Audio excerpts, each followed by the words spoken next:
Welcome to the Citizen 7 podcast. My name is Chris Spangle. Thank you so much for joining us here on the program today. It is lunch with Greg and Don, and we are going to get to know a little bit more about Greg Enas and Don Palmer, who are the founders of Citizen 7. They're going to tell us their backgrounds, how they met, how we formed Citizen 7, so you get to know them a little bit better, and then hear about the development of the organization. So when you show up to one of the Citizen 7 events, all that's going on. Let's introduce Greg and Don in no preferential treatment. Don, thanks for Right. being here. Great. And Greg, thank you for being here. Thanks, Chris. And thanks, guys, for joining us today. What is Lunch with Greg and Don? Every month, we're going to touch base with Don and Greg, and we're going to talk a little bit about Citizen 7, what's going on in the organization.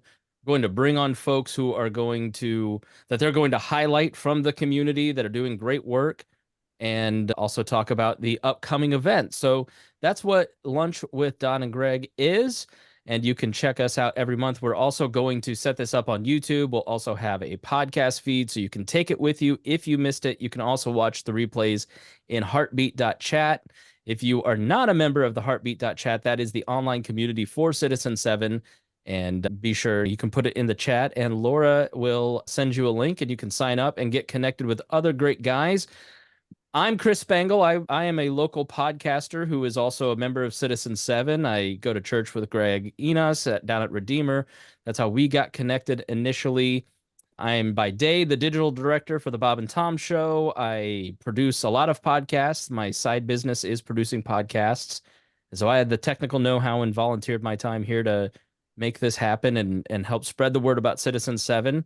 And that's, if you want to know more about me, then you can Google me and we can chat. But Greg, let's start with you. Let's start with your background. Tell us where you grew up. Give us the origin story of Greg Enas. How did you end up here at Citizen 7? Let's start as a kid. Where'd you grow up? Thanks, Chris. And thanks, guys, for taking a few moments out. I'm wearing official Citizen 7 swag t-shirt today. I mention that only because when Chris talks about my origins, I was much less heavy than I am now. So I'm filling it out more than I usually am. But we made a bunch of these. I have a few extra. And if any of you ever want to wear a Citizen 7 t-shirt proudly, these are vintage swag. These were done years ago. And who knows, they might be worth a few $1,000 right now. But I offer them for free. Eli Lilly recruited me here to Indianapolis in 1982. My hometown is Berkeley, California. Grew up in the 60s, born in 56. I just turned 68 years old. I'm very thankful to be 68. I'm 68 and feeling great. And I grew up in the heyday of what you might know about the free love, the Black Panthers, the Black Power movement, the Vietnam War, Ronald Reagan shutting down my city. I couldn't even get back in my city when National Guardsmen were called in to quell the Vietnam War protests. And my grandmother and mother were held up in a city bus while a person was shot to death nearby during the peak People's Park ride. So I come from a life of adventure growing up, not adventure I really wish on people, but that sense of urban life has always compelled me. When Lily recruited me here in 82, I always had a heart for urban Indianapolis. In fact, in 83, I was one of the first buyers of an old home in the Old North Side at 12th and Central with another friend of mine. And we wanted to work with inner city kids at the Community Outreach Center at 23rd and Guilford. And we were already doing that. We thought this is a beautiful place to be hospitable, to let them work with us to rehab our home.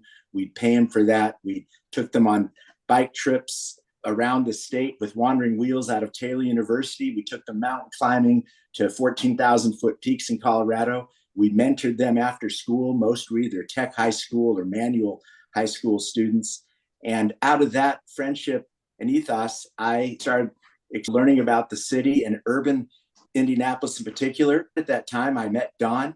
I believe he was still single like me at the time. And what year approximately, can I ask? 83 to 84, somewhere around there.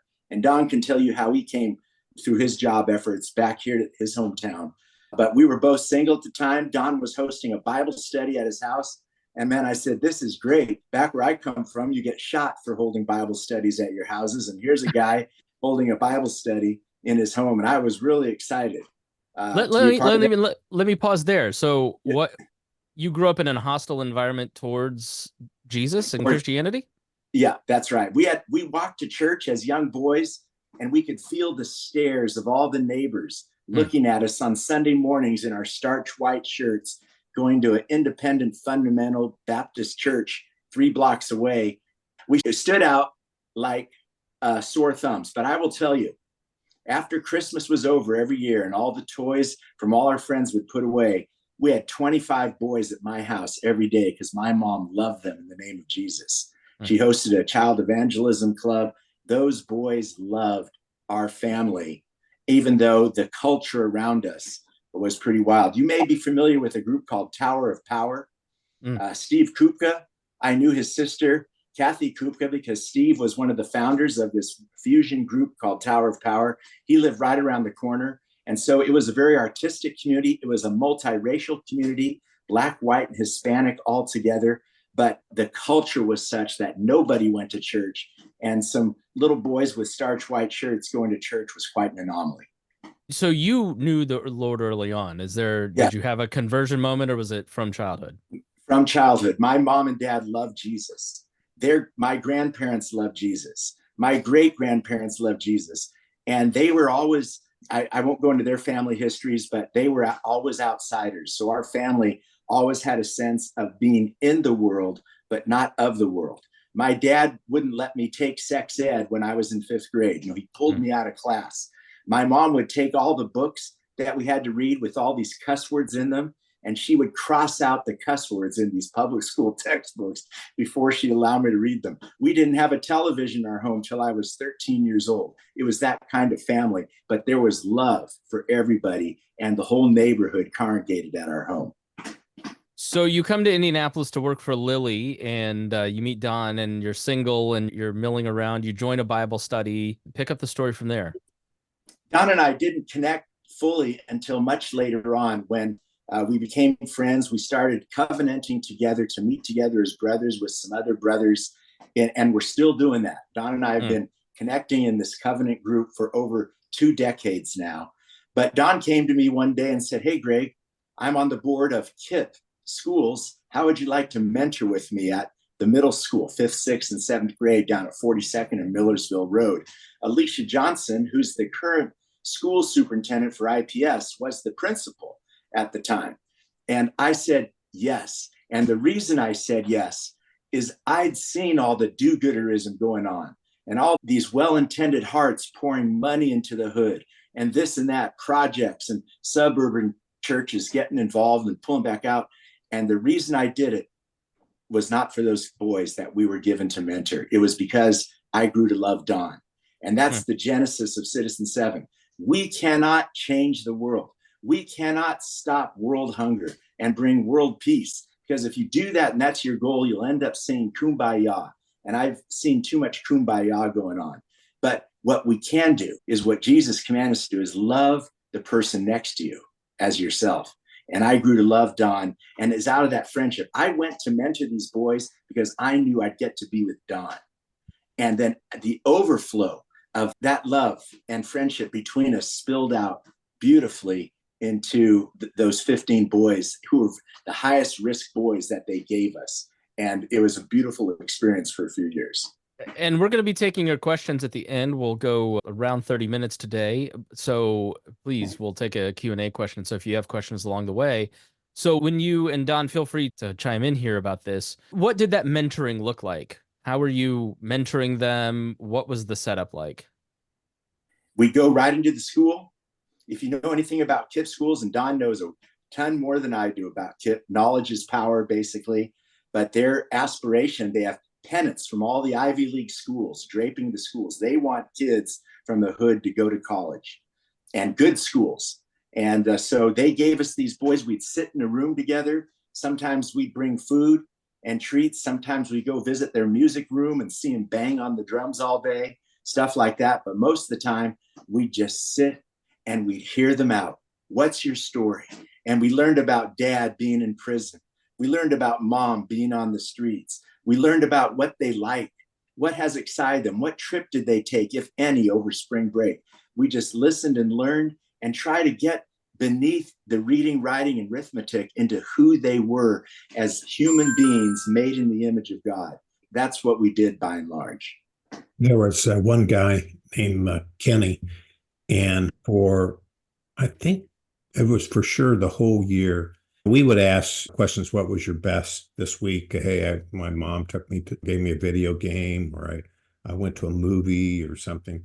And this kid would hardly say anything.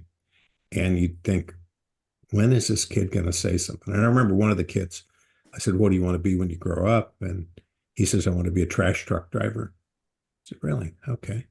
Why is that? He says, because they make $100,000 a year. You realize that there weren't any lawyers or doctors, or there weren't any people in his neighborhood. So that was what his aspiration was. And I said, somehow we got on the college, where would you want to go to school? He said, I'd like to go to Brown Mackie College. I really that was just something that was on the Circle Center Mall, right? It was a sign. I thought, boy, we're in fertile ground here in terms of being able to influence. But back to Kenny, on our very last time that we mentored, and we would go in just at lunch. This didn't take more than an hour and a half a week, Greg. It wasn't That's right. long. So we can pat ourselves on the back, but it wasn't like we gave ourselves the school for a year or something. And we said, what was your best? And he's never answered the question, Kenny. And then he says, I got something to say. And everybody looked at him. Kenny has something to say. And he says, I met my grandfather for the first time. And his grandfather had just gotten out of prison. And it hit me how I filter life through my own experiences, and just never even thought about that. But for him to be vulnerable, for us to have earned his trust, that made the whole school year worthwhile. Yeah, this is something that I hear. I hosted a nonprofit radio show, basically the public affairs programs for iHeart Indy, and then for the Indiana Association of School Broadcasters. Talking to nonprofits over and over, one thing that comes up is the importance of networks and the importance of mentorship, and just how cross-pollinating different life experiences really impacts, especially folks who are in lower income situations who don't necessarily have those networks. So having mentored young men, I don't want to say long ago, I don't, but having mentored maybe a decade, 2 decades ago, what has the impact? Talk about the importance of networks and maybe some of your experiences and how that flourished for some of the kids. First of all, I would say that, to be honest, Greg and I probably got more out of it than the kids. That our hearts were changed, our perspectives, our empathy levels. So I think from that standpoint, we have had occasional touches with these boys. But I think mentorship, when I've been successful with it, I don't know that like the people that I'd be mentoring would say, well, he's my mentor. No, we're doing life together and we're intentional about being in touch. Yeah, there's the group of guys. Great. Greg's I got a keep photo this of right it. on my other desk. These are the boys, one of the class of boys that we were with those few years. One of them went to Providence, Cristo Del Rey. I know the other went to Heron. There was really an interesting variety of high schools that we went to. So, Greg, we're talking a little bit about your story. I think over time, flesh out a little bit more. We're not trying to get the complete Greg Enas and Don Palmer biography here, but if you have questions about maybe their particular stories, you may know their stories better than I if you're out there listening. And please feel free to send in questions to chris@chrisspangle.com, and I'm happy to ask them here on Lunch with Greg and Don. Don, let's talk about your origins. Where did you start? Tell us a little bit about growing up and schooling, and then the early parts of your career. Yeah. That were formational to you, I would say. Sure.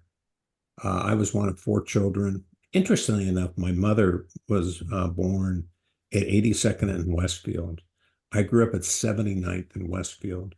And with the exception of about 4 or 5 years, my mother had the opportunity to live like 84 years within 3 blocks of where she was born, which is just remarkable. My dad was from Knox, Indiana, and really His mother died when he was 2. I think he was the youngest of 6 children. I was the only boy out of four kids. I went to North Central. I went to Nora School, which was from 79th and Westfield. You could either walk it or bicycle it. And the Jordan Y was right there. And then my grandparents lived in between the Jordan Y and our house. So there was always milk and cookies on the way home. So it made a good stop, and it was great for our relationship. I grew up at University Park Christian Church, which was right there, is the church common ground. That used to be the old University Park Church. And so it was a church that was vibrant way back when, and then just got older. And then Common Ground came in and has done amazing things there. But I went to North Central. I went to Purdue, went up there to wrestle, realized I was a very good wrestler, but not a great wrestler. And so I had to be honest with my abilities. Didn't wrestle after the first year, but got a business degree. At that time, I did get involved with Young Life. I did have the benefit. My church background or Christian background would be much different than Greg's. I don't ever remember talking to my parents about prayer. My parents were very devout about bringing us to church, and my grandfather was very involved in the church. And I remember when he would bow his head and pray, you could tell that he was truly praying. And my cousin and I, David Palmer, who's a Purposeful Design founder and CEO, we would just be laughing and writing each other's notes and cartoons. It just wasn't really resonating with us. But through the vehicle Young Life, got to know who the person of Jesus was, and followed that in a leadership volunteer position up at Purdue. I went to work for the Xerox Corporation in sales for a couple of years. Went to Cincinnati for a few years and learned what it was like to be on the outside. In Indianapolis, there probably isn't anywhere I could go on the north side that I wouldn't know somebody. Having gone to a large high school and a public university, and then being in the retail business. In Cincinnati, I didn't have anybody to even call for a cup of coffee. And so it was really great for me to experience that sense of loneliness, that sense of being the outsider. And I think one of the things that drove me, and Greg and I, relative to Citizen 7, is that nobody needs to be excluded, and that we can be inclusive, and that you don't have to be part of the club or the clique or some conventional group in order to be accepted. So that was, I think, sometimes they say sometimes our pain points become our ministry or our heart points. And certainly that was the case for me. So as we move into starting to talk about C7, let's talk about the covenantal friendship group that you're both in and what that has meant and how that has helped. Greg, you touched on it, but let's hear your perspective, Don. When you formed the covenantal friendship group, and what has that group meant to you, and how has that impacted C7? Oh, I love the quote from Charlie Tremendous Jones that says that we're the same person 5 years from now as we are today, with the exception of the books we read and the people we meet. And that really hit me. And I thought, wow, I look at turning points in my life, and a lot of times it's been a particular person. And the idea that if you and I just wanted to make money and we met all the time with X number of guys, probably at the end of that time, we're probably better at making money. But if we wanted to expand our faith, we wanted to serve our neighbor and become a better friend, to meet with people that are generous, to people that are concerned about their fellow man, the benefit to that on a covenantal basis was, to me, I am very selfish, but I'm less selfish than I was having been in a covenantal group like that. So let's talk about the formation of C7. When did Citizen 7 come about, Don? Who had the idea between you and Greg? What was the impetus for it? I think we both had the same itch. And I'm the guy that all of a sudden I'll mention something, Greg will just ramp up his enthusiasm, and then he'll just drag me along.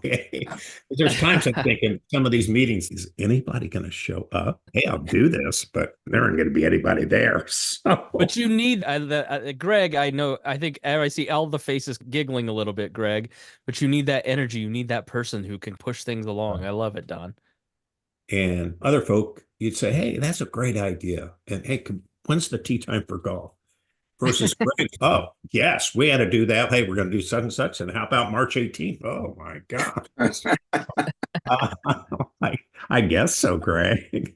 So I would say there was, I don't think we really set out to try to be something big or scale it across the country or whatever. We just thought we will be better people. Ken Blanchard came here and did a thing on Lead Like Jesus, the 1 Minute Manager author.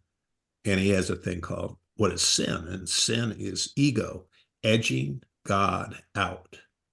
And that really resonated with me, that there's a lot of things that I was pursuing that really were about my own ego, and that we needed to be certain that our daily lives, whether it's the kindness or the stranger next to us or our neighbor, that he said we need to be sure that we make Jesus smile. And I thought, wow, if you put on your to-do list, what would make Jesus smile today might be different than strictly goals and objectives and making $1 for the day. Go ahead, Greg. Go ahead, Greg. Yeah, no, I just want to echo that. I was a point guard in high school, and Don's my power forward, and he knows where he needs to be to shoot, but I need to get him the ball, and I'm going to make it happen, kind of thing. And so I'm a connector and a galvanizer. And as we were mentoring, one of Don's friends, Kim Clark, who's now deceased, but he loved Jesus and loved us and those kids, he joined us. And so 2 became 3, and we were friends. And all of a sudden, other guys who were mission minded were in our lives, and we thought, let's bring guys together. Guys are lonely. I've lived through loneliness. Don has. My friends, I was with high powered people in grad school at Lilly and whatnot. They were lonely at root, and men were getting the short end of the stick, and men wanted to be together, but men don't do just going out for coffee and talking about what's on TV all the time. Now, some do, but that's not the kind of men that Don and I seem to be around. We are around men that want to build, that want to make and create, to realize that they are called here to this planet, to this city, for a purpose that's bigger than themselves. And so those guys were in our network, and we started to just say, hey, what if we were to meet around the city? We met at Fairbanks. We met at the Urban League. We met here and there. Robert was involved, and a few of you guys early on, just meeting around, doing luncheons at these places, seeing here's some good stuff going on in the city that's mission-minded, and friends came together that way. So it just evolved. We never, like Don said, we aren't an organization even today. We're a network, we're an ecosystem of friends. And we always had the mantra of let's have fun together. We aren't going to be a program. There's Kiwanis, there's Lions, there's Penrod Society, there's all kinds of things, and bless their hearts, keep going. But we were just a network of friends who wanted to love city, but underlying it at the core, why we were going to do that was not out of being a do-gooder or tossing off a few breadcrumbs to help the poor. Our why was Jesus Christ. And we don't beat people over the head with that. We are very welcome and inclusive. It's beautiful when my Muslim friends come to our Citizen 7 events. It's beautiful when my atheistic friends, when my friends who've been turned off to Christianity after beaten over the head as a young kid come to these events. Those, we want to be very inclusive, but we want to keep it with guys at the core, because guys need brotherly friendships. And that's what we've experienced. And that sort of evolved. And now I forget, Laura, how many guys are on our mailing list, but she surprised me the other day with this big number. Does that mean I know everybody on the mailing list? Is Don? By no means, but at least people are inviting others, and we're hoping to see what God does as we seek to love and care for this city. And you're going to be hearing about some things we'll be sponsoring down the road that are allowing us to see and to participate in what's happening here in the city. Yeah, and don't let me forget, Greg, to talk about Heartbeat and the podcast and some of these things and why we're doing these things. But I really want to hear your thoughts, both you and Don. When you invited me to it, I wasn't really sure what it was. I was like, okay, is this a networking event? Do I show up and have business cards and hand those out? Am I going to go and get clients? Like, I didn't really know what it was. And then, you know, I guess, how would you explain a Citizen 7 event and the whole organization, or not organization, because it's just like a loose network, right? It's not a networking event per se. John, do you want to take crack? Want me to? No, go ahead, Greg. Yes, we are about giving, not taking. We want to instill an ethos of making, not taking. I go to other networking events where it's all about passing out your business card and making sure I can get something from you. We pass out business cards. That's beautiful. But what I hear around the table is, hey, I can help you. I can connect you with someone who can help you get going. It's that kind of culture that we're trying to create, one of generosity. At this point, I want to mention Kyle Defer sitting there, nice and our sage advisor. Don served on the National Christian Foundation Central Indiana board. He was a founding board member, and Kyle is their leader. And you need to meet Kyle.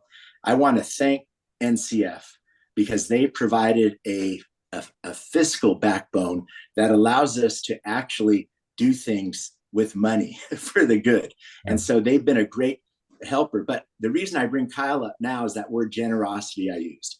Kyle and NCF are all about generosity, not out of a legal obligation, but out of wanting to give all that God has given us into the world, to give love, not take love, to give money, not take money, etc. So that's the culture, and that's what brings us together. I hope people feel it. I hope, Chris, when you came for the first time, that's what you sensed. It's hard to explain an ecosystem because I can't turn them to a set of bylaws. I can turn them to a website that we're going to expand, but I can't turn them to a set of bylaws that allows someone to experience it. We do have values. We're going to be publishing something, as you've been helping us create a white paper that explains a bit more, but it's really one of experiencing fun and friendship and fellowship versus explaining something didactically using a white sheet of paper.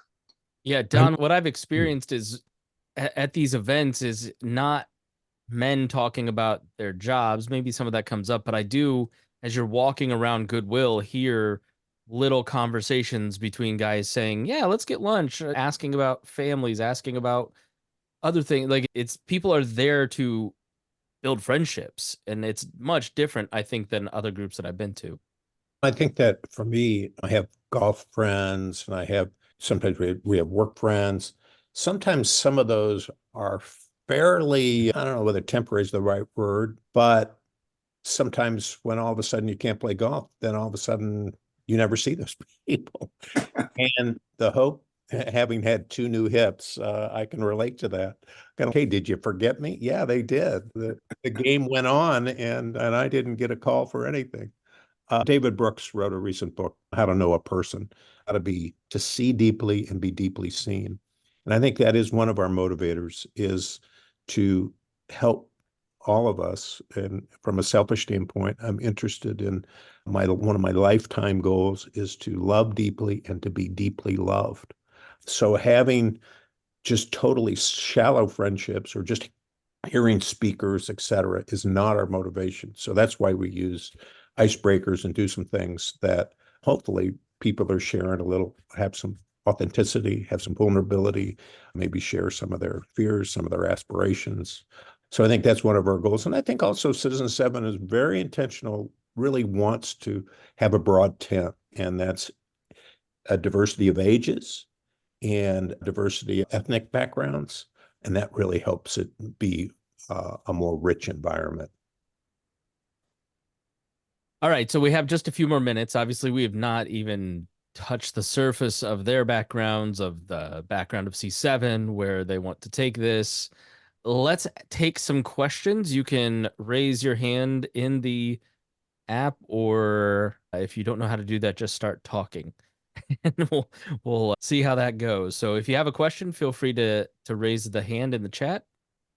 Pause just here for another second or two to see if we've got questions. Kyle Defer, do you have one? Yeah, I was just going to ask, as you think about Citizen 7 in the next couple of years, how do you see it evolving, or how would you like to see it evolve for the next couple of years? I'd love to see it growing. I think it's at about 600 on the mailing list, but those guys aren't all fully engaged. So one is deeper engagement with everybody that we do have a connection with, and do that through a number of ways. Secondly is a more predetermined cadence of what a year might look like. We're going to be sponsoring urban bus tours. We're going to be sponsoring different people serving in different arenas per their interest. Third, we'd love to see smaller groups, especially of next generation, Kyle, form out of friendship. Don and I have been together for over 20 years.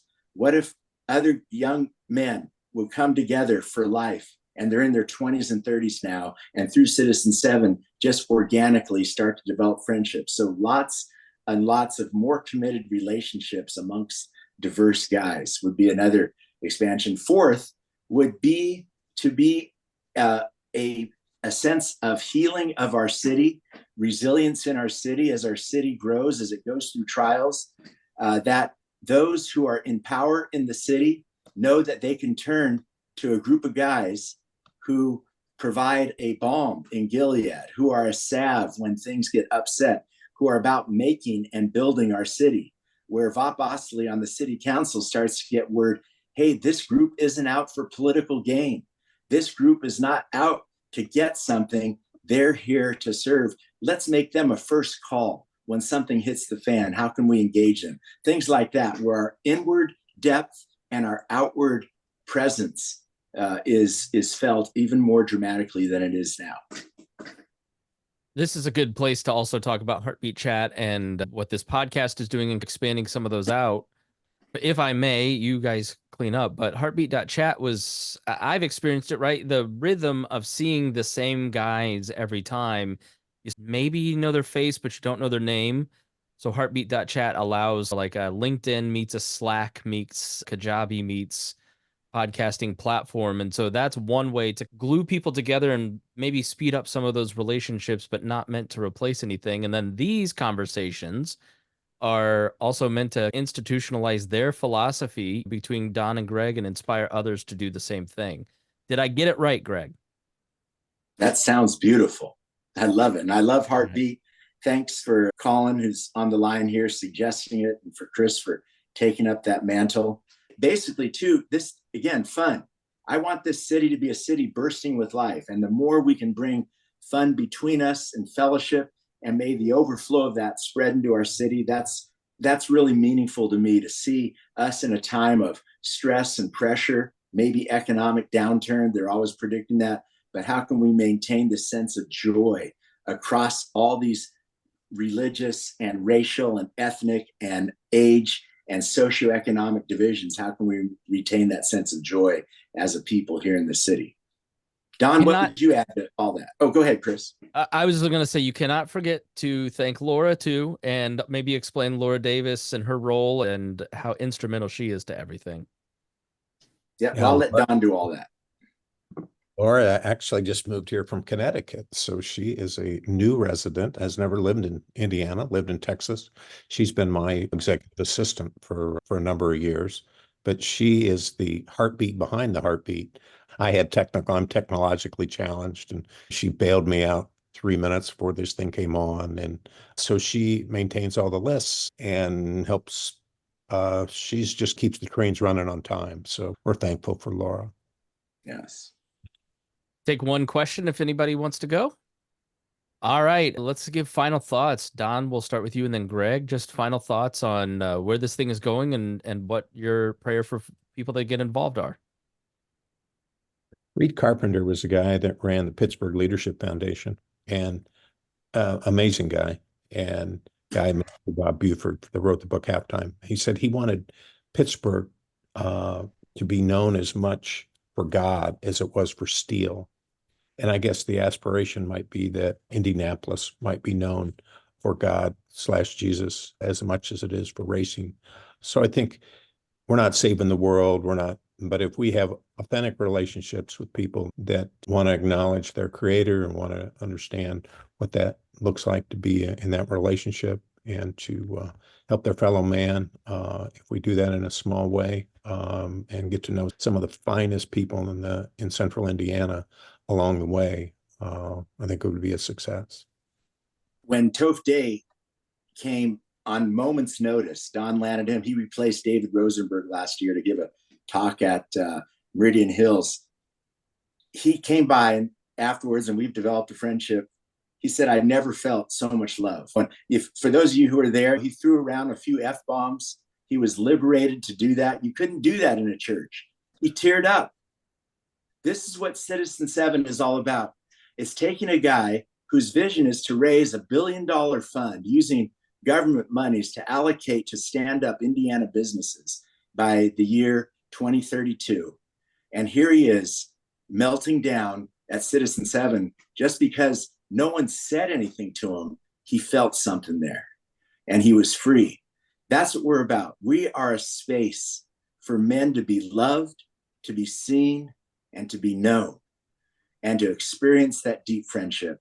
And then to channel and harness that to be full of a sense of being called to the city, to help repair and build and do good, to love their spouses, to love their neighborhoods, to serve those in their business, their colleagues, their suppliers, whoever, but do it in a renewed, rejuvenated sense. And at the end of the day, when they ask us, why do you have this hope for this world, for this city? Things are going downhill. As Peter says, we need to have an answer for the hope that lies within us. And that hope is Jesus Christ. That doesn't come at the front. We aren't ashamed of our faith. We will lead with that, but the bottom line is at the back end. After all the exploration, all the hurt, all the pain, all the striving for success, to move them to significance together and say, here's the hope that lies within us. That's my dream for who we are as a people. And I look forward to having a lot of fun with you guys. All right, Don, Greg, thank you both so much for doing this. This will be available this afternoon again in Heartbeat. Thank you so much for everybody that joined us here and asked questions. Thank you, Kyle. Appreciate it.